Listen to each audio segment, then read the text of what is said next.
سورہ بقرہ کے متعلق ہم سماعت کریں گے۔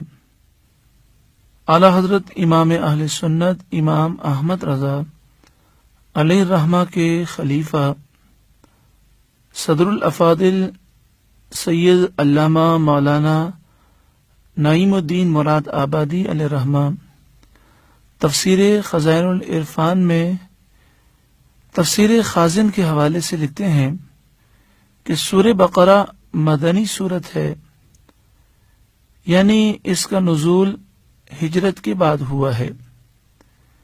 حضرت عبداللہ بن عباس رضی اللہ تعالی عنہما نے فرمایا، مدینہ طیبہ میں سب سے پہلے یہی سورت نازل ہوئی۔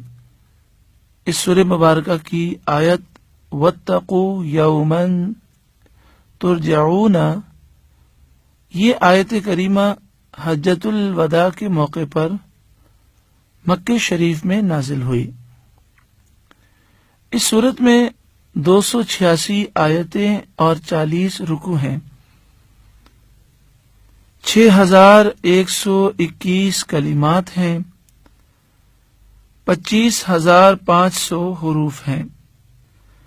پہلے قرآن پاک میں سورتوں کے نام نہ لکھے جاتے تھے، یہ طریقہ حجاج نے نکالا۔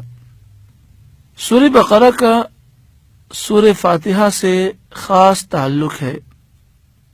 تفسیر نعیمی میں مفسر شہیر حضرت علامہ مولانا مفتی احمد یار خان نعیمی علیہ رحمہ لکھتے ہیں، سورۃ الحمد میں سورہ فاتحہ میں ایسے عمدہ مضامین بیان ہوئے جن سے بیمار دل اور بیمار روح کو ابدی شفا حاصل ہوئی، اسی لیے اس کا نام سورہ شافیہ تھا۔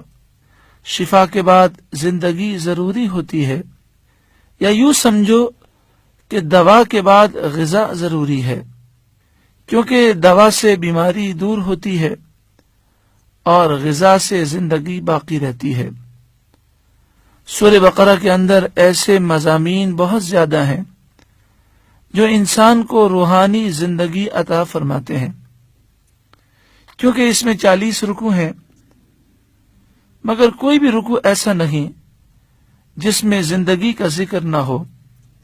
کسی رکوع میں ایمان کا ذکر ہے، کسی میں اعمال کا، کسی میں غذائیں پیدا فرمانے کا، کسی میں بنی اسرائیل پر من و سلوہ اتارنے کا، کسی میں دین ابراہیم کی پیروی کرنے کا، کسی میں کعبے کے بدلنے کا، کسی میں مرے ہوئے کو گائے کا گوشت مار کر زندہ کرنے کا، کسی میں شراب و جوے کی ممانعت، کسی میں خانگی زندگی کے طریقے، کسی رکوع میں طلاق اور عدت وغیرہ، کسی میں بچوں کی پرورش، کسی میں سیدنا ابراہیم علیہ السلام کا 4 جانوروں کو مار کر زندہ دکھانا وغیرہ وغیرہ۔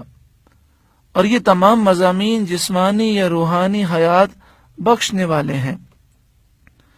تو یوں سمجھو کہ سورہ فاتحہ شفا تھی اور سورہ بقرہ حیات یعنی زندگی کی صورت۔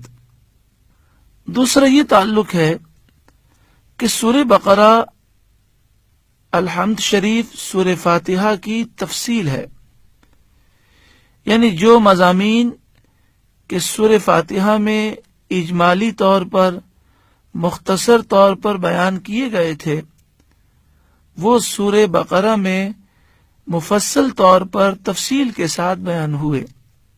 مثلا سورہ فاتحہ میں حق تعالی کی ربوبیت اور رحمت کا ذکر فرمایا گیا۔ اس صورت میں ذکر ہوا کہ رب تعالی نے آسمان سے پانی برسا کر قسم قسم کے پھل پیدا فرمائے، فلاں قوم کو من و سلوہ عطا فرمایا گیا، فلاں شخص کو مرنے کے بعد زندہ کر دیا، وغیرہ وغیرہ۔ اسی طرح سورہ فاتحہ میں حق تعالی کی شہنشاہی اور بادشاہت کا ذکر تھا کہ مالک یوم الدین۔ اس صورت میں ذکر آئے گا کہ بنی اسرائیل نے فلاں خطا کی، ان پر یہ عذاب بھیجا گیا، یہ اللہ کی شہنشاہی کا ثبوت ہے۔